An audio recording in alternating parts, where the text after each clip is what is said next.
মানুষ এত খারাপ কেন? সাবস্ক্রাইব করে আবার সেই সাবস্ক্রাইব উঠিয়ে নেয়। তো এটা কি তুমিও ভাবছো? যদি ভেবে থাকো আর তোমার চ্যানেল থেকে যদি সাবস্ক্রাইব বারবার উঠে যায়, আজকের ভিডিওটা তোমার জন্য। হ্যালো এভরিওয়ান, আসসালামু আলাইকুম। সবাই কেমন আছো? আশা করছি সবাই খুব ভালো আছো। আল্লাহর রহমতে আমি তোমাদের দয়ায় অনেক ভালো আছি। তো এখন ঘড়িতে প্রায় 6:30টার মতো বাজে।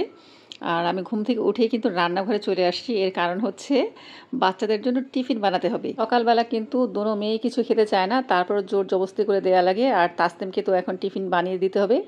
নাফির অবশ্য টিফিন দেওয়ার কোনো ঝামেলা নেই, কারণ নাফির পরীক্ষা চলছে। কিন্তু বাসা থেকে তো আর খালি মুখে যেতে দেওয়া যায় না, তাই না? তাই আর কি ওর জন্য বানিয়ে দিচ্ছ, বাসায় খাবে, আর তাসনিমের জন্য টিফিন আর কি দিয়ে দিব। প্রথমেই আমি চিকেন নাগেটগুলো ভেজে নিচ্ছি। এই নাগেটগুলো কিন্তু আমার কেনাগুলো, আর ওর কাজিন যেটা দিয়ে গিয়েছে সেগুলো আর কি আছে। তো দেখা যায় মেয়েরা সকাল দুপুর বিকেল যখন ইচ্ছে তখনই ফ্রোজেন আইটেমগুলো খাচ্ছে। আর আমার ঘরে কিন্তু প্রচুর এই ফ্রোজেন আইটেমগুলো যায়, কারণ দুটো মেয়ে খুব পছন্দ করে। আমার মনে হয় এই ফ্রোজেন আইটেম যে কোনো বাচ্চাই পছন্দ করে টিফিনেই আর কি।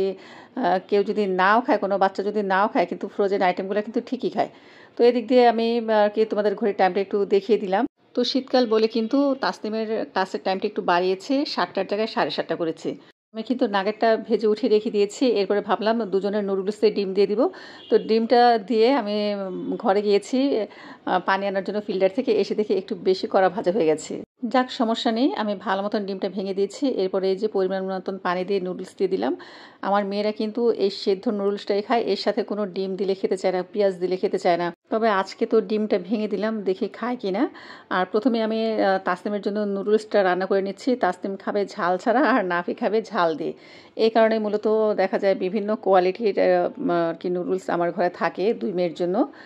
তো আবার আমার পছন্দ কি জানো? মোটা মোটা যে স্প্যাগেটিগুলো আছে না, সেগুলো। তো স্প্যাগেটি দিয়েও কিন্তু আমার একদম ঝুড়িটা ভরা, যখন ইচ্ছে হয় তখন খাই। তো এদিক দিয়ে কিন্তু নুডলসটা আমার রান্না হয়ে গেছে, তাসনিমের জন্য রেডি করে নিলাম। আর 2 পিস আমি চিকেন নাগেট দিয়ে দিলাম। একটু ঠান্ডা হোক, ঠান্ডা হওয়ার পরে ঢাকনা দিয়ে ঢেকে দিব। আর এদিক দিয়ে আমি এখন নাফের জন্য নুডলসটা রেডি করে নিচ্ছি। এবার আর দেখো বেশি কড়া ভাজা হয় নাই, একদম ঠিকঠাক আছে। এ পর্যায়ে আমি পানি দিয়ে দিলাম। আর আমি কি করেছি, আর কি নাফি যেহেতু ঝাল নুডলস পছন্দ করে, এই মশলাটা কিন্তু প্রচুর ঝাল। সকালবেলা তো খালি পেটে একদম এত ঝাল খাওয়া ঠিক হবে না, এই কারণে আমি সামান্য একটুখানি মশলা মিশিয়েছি। দেখি এখন খায় কিনা। আর আমি কিন্তু ওকে বলি নাই যে আমি মশলার পরিমাণ কম মিশিয়েছি। তো একটুখানি মুখে দিয়ে বলছে যে এমন লাগছে কেন নুডলস, তুমি কি মশলার দাও নাই? তো আমি বলছি যে না, মশলা দিয়েছি, খা। আর এই যে দিক দিয়ে আমি উপর থেকে একটু দেখলাম যে তাসনিম এখনও বের হয়েছে কিনা। দেখলাম যে না, তাসনিম আর তাসনিমের বাবা দুজনেই বের হয়ে গিয়েছে।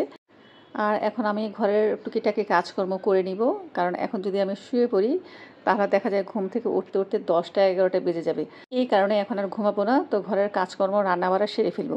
রান্নাবাড়া যদি হয়ে যায় আর ঘর গোছানো যদি হয়ে যায়, মনে হয় যেন সারা দিনটাই কিন্তু খুব রেস্টে থাকা যায়। তো আমার মেয়ে তো খুব চেঁচামেচি করছে, বলছে নুডলস খাবো না, ভালো লাগছে না। আর তার ভালো না লাগার কারণটা তো আমি বুঝি, আমি তো জানি। এই কারণেই নুডলসের থেকে যে মশলাটা আমি রেখে দিয়েছিলাম সেটা নিয়ে একটুখানি মিশিয়ে দিলাম। আর বললাম যে আমি অল্প মিশিয়েছিলাম, এখন খেয়ে দেখো। আর একটু বুঝিয়ে বললাম যে সকালবেলা খালি পেটে এত আর কি ঝাল খাওয়া ঠিক না।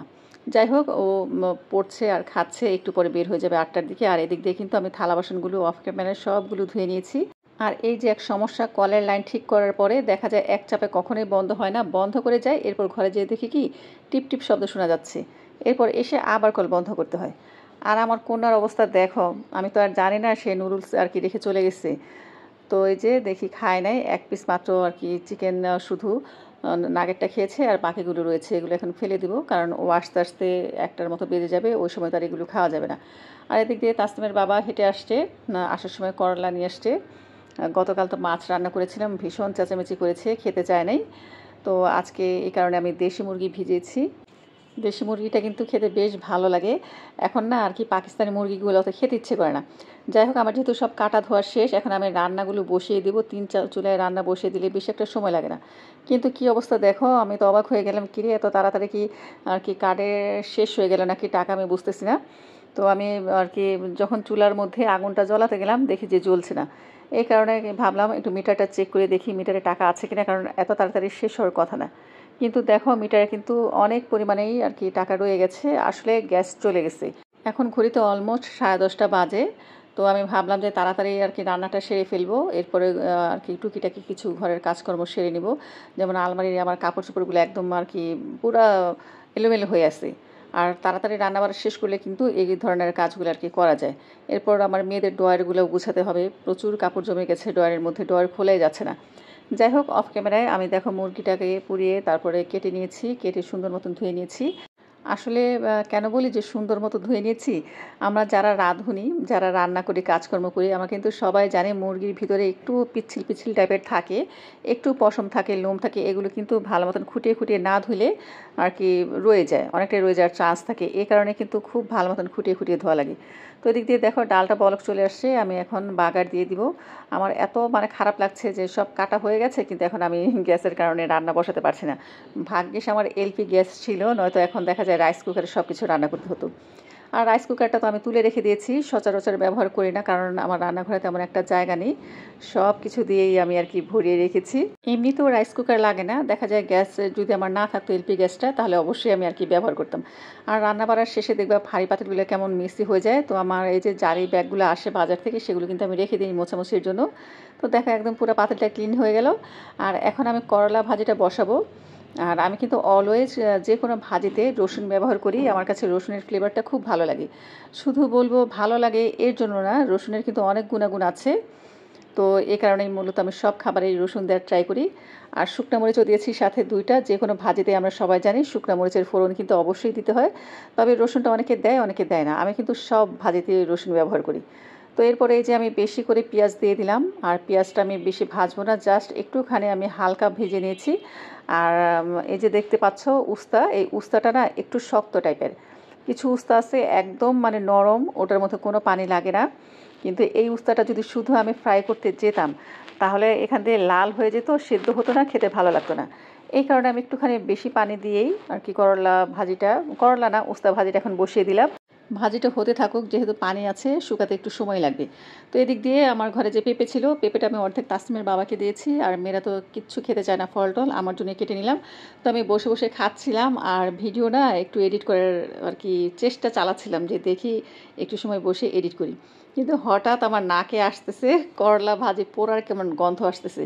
আমি তো খাবার রেখে এক দৌড়, আর যে দেখি দেখো কড়াইয়ের এই অবস্থা। আসলে মোবাইল জিনিসটা খুবই খারাপ। আমার মনে হলো কি 5 মিনিট হয় না আমি ঘরে আসছি, কিন্তু 5 মিনিটে এইভাবে পুড়ে একদম ছাই হয়ে গেল। এমনি তো উস্তা যার নাম, তার মধ্যে আমি কোনো আর কি আলু টালু ব্যবহার করি নাই, যে একটু হালকা তিতে হলে খেতে ভালো লাগে। আমার হাতের উস্তা কিন্তু আবার উস্তা ভাজি হোক বা করলা ভাজি হোক বা করলা তরকারি হোক, তিতা হয় না। এই কারণে কিন্তু আমি আলু দিই নাই, যে একটু তিতা তিতে হলে ভালো লাগবে। কিন্তু আজকে যে অবস্থা হইলো, তো আমি যতটুকু পারি উপর থেকে নিয়েছি, আর নিচের তলানিতে বা সাইডে যা ছিল সব ফেলে দিয়েছি। এই খাবার আজকে আর তাসনিমের বাবাকে দেওয়া যাবে না, তাহলে তো ও ধরেই ফেলবে যে আমি রান্না চুলায় রেখে মোবাইলে মনোনিবেশ দিচ্ছিলাম।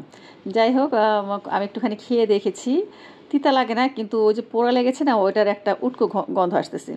তো আমি ওকে আর আজকে সাধবো না, যে ভাজি করেছি কিছু বলবো না, টেবিলে দিয়ে রাখবো, খেলে তো বুঝবেই। যাই হোক, আর আজকে বন্ধুরা দেখো আমি কিন্তু রান্না করছি আর কি প্রেশার কুকারে কিন্তু যে কোনো জিনিস রান্না করা যায়, খুব তাড়াতাড়ি চটজলদি হয়ে যায়। আর এই যে আজকে যে আমি দেশি মুরগিটা রান্না করব না, তো আমরা যারা গৃহিণী সবাই কিন্তু জানি যে দেশি মুরগি বলো, গরুর মাংস বলো, এগুলো হতে কিন্তু প্রচুর সময় লাগে। কষাতে কষাতেই দেখা যায় 15-20 মিনিট চলে যায়। আর সেখানে তোমাদের যদি আমি বলি মাত্র 10 মিনিটে আমি দেশি মুরগিটা রান্না করব, তাও খুব সুন্দর মতন। এটা কি সম্ভব? অবশ্যই সম্ভব। তোমরা বন্ধুরা আমার ভিডিওটা দেখতে থাকো। এই যে দেখো, প্রথমে কিন্তু আমি মশলাটাকে খুব সুন্দর মতন কষিয়ে নিয়েছি। এরপরে কিন্তু আমি মাংসটাকে একটু কম আঁচে প্রায় 10 মিনিট ধরে কষিয়েছি। তো যখন উপর থেকে তেল আর কি ভেসে উঠেছে, এই পর্যায়ে আমি কিন্তু দেখো গরম পানি অ্যাড করলাম। 10 মিনিটে যদি তোমরা আর কি দেশি মুরগি রান্না করতে চাও, অবশ্যই কিন্তু গরম পানি অ্যাড করতে হবে। আর আমি যেহেতু আজকে আলু দিব, তাই আমি এই পর্যায়ে আলু দিয়ে দিলাম। আলু কিন্তু আমি প্রথম দিকে দেইনি, তাহলে আলু একদম ভর্তা হয়ে যেত। তো আলু দেওয়ার পরে এখন আমি আর কি ঢেকে দিব। আর ঢেকে দিয়ে ঠিক 4টা সিটি পর্যন্ত অপেক্ষা করব, এর চাইতে বেশি আর কি অপেক্ষা করা যাবে না। তোমরা যদি কেউ 5-6টা সিটি দিতে চাও, তাহলে কিন্তু মুরগির একদম ভর্তা হয়ে যাবে। আর চুলার আঁচটা তোমাদের আমি একটু দেখিয়ে দিচ্ছি, মিডিয়াম টু লো আঁচে রাখতে হবে। এই আর কি টিপসটা বলতে পারো, অনেকেই জানে না, তোমাদের আমি বলে দিচ্ছি। নতুন রাঁধুনিরা তো জানেই না, পুরাতন অনেক কাপড়ও জানে না। তো চুলার আঁচটা কিন্তু অবশ্যই মিডিয়াম টু লো আঁচে রাখতে হবে প্রেশার কুকারে রান্না করতে হলে। যদি আর তুমি হাই হিটে রান্না করো, তাহলে কিন্তু মাংস দেখা যায় একদম হার্ড রাবারের মতো হয়ে যাবে। অনেকেই কমপ্লেন করে না যে প্রেশার কুকারে মাংস রান্না ভালো লাগে না, আমি বলবো তারা হাই হিটে রান্না করে তখন মাংসটা রাবারের মতো শক্ত হয়ে যায়, এই কারণে কিন্তু মাংসটা ভালো লাগে না। আর অনেকে বুঝে হোক না বুঝে হোক পানির পরিমাণটা বেশি দেয় আর চুলার আঁচটা বাড়িয়ে দেয়, এই কারণে কিন্তু তাদের মাংস রান্না পারফেক্ট হয় না। তো তোমরা যদি 10 মিনিটে গরুর মাংস মুরগির মাংস রান্না করতে চাও, আমি যেই টিপসগুলো বললাম সেই টিপস ফলো করে তোমরা রান্না করো, এরপর আমাকে কমেন্টস করে বইলো। আমি আশা করছি তোমরা আমাকে দোয়া দিয়ে যাবা। আর যারা তো জানো তারা তো জানোই, তাদের তো কোনো কথাই নেই, যারা না জানো তাদের উদ্দেশ্যে আমি আর কি এই মুরগির রেসিপিটা দেখালাম। আমার কিন্তু একদম 10 মিনিটই লেগেছে, এর চাইতে বেশি সময় লাগে না। জাস্ট আমি শুধু ভাতটা নিয়ে তাসনিমকে খাওয়াতে গিয়েছি, আমার আর কি মেয়ের খাওয়া শেষও হয় নাই, 4টা সিটি পড়ে গিয়েছে। আমি এই যে ঢাকনা খুললাম, খোলার পরে এই যে দেখো নামানোর আগে 2-3টা কাঁচামরিচ দিয়েছি আর 1 চামচ দিয়েছি টালা জিরা গুঁড়ো। অবশ্যই এটা অপশনাল, তোমরা যদি পছন্দ করো কেউ দিবা, না দিতে চাইলে সমস্যা নেই, আমার কাছে আর কি ভালো লাগে। আর দেখো আমার তরকারির ফাইনাল লুক দেখতে খুবই সুন্দর হয়েছে, খেতেও খুব মজা হয়েছিল। তো তোমাদের আমি আর খাওয়ার ভিডিওটা দেখালাম না, তাহলে ভিডিওটা অনেক বড় হয়ে যেত। আসলে মাংস রান্নাটা খুব ভালো হয়েছে, তোমরা একবার হলেও ট্রাই করে দেখো। অনেক সময় থাকে না যে মেহমান বাসায় চলে আসছে বা আমাদের খুব তাড়াতাড়ি রান্নাটা প্রয়োজন, তখন কিন্তু এইভাবে কিন্তু রান্না করে দেখো, একদম ঝটপট হয়ে যাবে, খুব সুন্দর সফট হয়, খেতেও খুব মজা হয়। তবে আমি যে 2-3টা টিপস বলে দিলাম সেগুলো ফলো করে অবশ্যই রান্না করবা। যেমন চুলার আঁচটা কমিয়ে রান্না করতে হবে, আর পানির পরিমাণটা মানে দেখা যায় মাংস ছুঁই ছুঁই দিতে হবে, বেশি না। বেশি পানি দিলে কিন্তু আবার সমস্যা হয়ে যাবে, মাংস ভালো লাগবে না। আর এখন কিন্তু ঘড়িতে প্রায় রাত 8:45 বাজে। তাসনিম নাফি দুজনেই বলছিল ওদের ক্ষুধা লেগেছে। আমি জিজ্ঞেস করলাম যে স্যুপ খাবে নাকি, স্যুপের সাথে লুচি। তো তাসনিম বললো যে না লুচি খাবে না, আর নাফি বললো যে স্যুপ খাবে না। তারপরে জিজ্ঞেস করলাম যে গ্রিল চিকেন খাবে নাকি, বললো যে না গ্রিল চিকেন খাবো না, তবে চিকেন চাপ খাবো। আমার 2 মেয়েটা কেমন মানে আমাকে জিজ্ঞেস করবে কি খাবো, ওদের কি ভালো লাগবে না লাগবে, কি খেতে ইচ্ছে করে সেটা বলবে না, আমি বলার পরে অপশন দেওয়ার পরে তখন বলবে ঠিক ঠিক আছে যে এটা আনো বা ওইটা আনো। আর এই যে নান রুটি আনিয়েছি আর হচ্ছে চিকেন চাপ। আমার কাছে হয়তো একটা ভালো লাগে না, তবে নান রুটিটা আমার কাছে চা দিয়ে খেতে খুব ভালো লাগে। আর এই যে গ্রিন কালারের যে সসটা এটা খুব ভালো লাগে, মায়োনিজটা মোটামুটি ভালো। যেহেতু আমার এই যে সসের ট্রে আর কি 3 ভাগে ভাগ করা, আমাকে দিয়েছে 2 আইটেমের সস, তখন আমি কি করেছি ঘরের যে টমেটো সস ছিল সেখান থেকে একটু টমেটো সস দিয়ে দিয়েছি। তো এখন আমাদের জন্য প্লেটারে সাজিয়ে নিচ্ছি। আর বন্ধুরা তোমাদের কিন্তু এতক্ষণ বলাই হয় নাই, আমি যে কথাটা তোমাদের সবসময় বলি বা যে রিকোয়েস্টটা করি নিশ্চয়ই তোমরা বুঝে গিয়েছো আমি কি বলবো। আসলে এটা না বললে না ভালো লাগে না।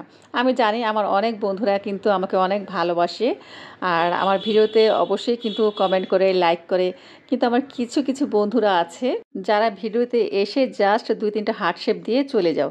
কেন এমন করো আমার প্রিয় বন্ধুরা, তোমরা কি আমার উপরে রাগ করেছো? কিছু তো একটু বলবা যে তোমাদের ভিডিওটা কেমন লাগলো, তোমাদের খারাপ লাগলে সেটাও অবশ্যই বলবা, কারণ তোমাদের ভালো লাগা মন্দ লাগা আমার কাছে খুবই ইম্পর্টেন্ট। তো সেই অনুযায়ী কিন্তু আমি নিজেকে শুধরে নিতে পারবো, তোমরা কিন্তু নির্দ্বিধায় আমাকে বলতে পারো, আমি কিচ্ছু মনে করবে না। তাই আবারও আমার সকল বন্ধুকে আমি অনুরোধ করে বলছি, তোমরা কিন্তু প্রথমেই ভিডিওটিতে একটি লাইক দিয়ে এরপরে সম্পূর্ণ ভিডিওটি দেখা কন্টিনিউ করো, এরপরে অবশ্যই একটা কমেন্ট করে জানিও কেমন লাগলো ভিডিওটা। আর যারা আজকে আমার চ্যানেলে নতুন জয়েন করেছো বা ভিডিওটি দেখছো, আমি বলবো তোমাদের ভিডিওটির কোনো একটি অংশ যদি ভালো লেগে যায় সেই অংশটির জন্য হলেও আমার চ্যানেলটিকে সাবস্ক্রাইব করে আমার পাশেই থেকে যেও। তোমাদের যদি ভালো নাও লাগে তারপরে বলবো বন্ধুরা তোমরা ভিডিওটি দেখো, ইনশাল্লাহ দেখতে দেখতে একদিন ঠিকই আমার ভিডিওটা ভালো লেগে যাবে, তখন কিন্তু আমার চ্যানেলটাকে সাবস্ক্রাইব করে যেও। আর যারা যারা সাবস্ক্রাইব করে আমাকে এত দূর আনতে সহায়তা করেছো, তোমাদের জানাই মনের অন্তঃস্থল থেকে অনেক অনেক দোয়া ও ভালোবাসা। সাথে থাকা ছোট্ট বেল বাটনটি অল অন করে দিও, এতে করে আমি যখন কোনো নতুন ভিডিও আপলোড করব সবার আগে নোটিফিকেশন তোমাদের কাছে পৌঁছে যাবে, চাইলে তুমি তোমার সুযোগ মতন পরবর্তীতে দেখে নিতে পারবে। আর বন্ধুরা তোমাদের আরও একটা কথা মনে করে দিচ্ছি, তোমরা কিন্তু ভুলেও কেউ কমেন্ট করো না ভিডিওতে এসে আপু আমি তোমার চ্যানেলটাকে সাবস্ক্রাইব করেছি, তুমি অসময় আমার পরিবারে, এই ধরনের কমেন্টগুলো করলে কিন্তু আমার চাইতে তোমারই বেশি ক্ষতি হয়ে যায়। অনেক সময় তোমরা বলো না যে ওয়াচ টাইম কেটে যাচ্ছে, সাবস্ক্রাইব কেটে যাচ্ছে, কেন কেটে যাচ্ছে জানো? তোমাদের এই কমেন্টগুলোর কারণে, কিন্তু তোমরা হয়তোবা জানো না, না জেনে কিন্তু এই কাজটা বারবারই করছো। তবে তুমি যদি আমার চ্যানেলটাকে সাবস্ক্রাইব করো, আমার চ্যানেলে না সবার চ্যানেলেই, অবশ্যই কিন্তু বলতে পারবা যে আপু তোমার চ্যানেলে আমি সাব দিয়েছি তুমি আসো, এই কথাটা কোথায় বলতে পারবা? আমাদের কিন্তু একটা কমিউনিটি আছে, সেই কমিউনিটিতে যেয়ে তারপরে বলে কোনো সমস্যা নেই। তো আশা করছি আমার বন্ধুরা নিশ্চয়ই আমার কথাটা তোমরা বুঝতে পেরেছো।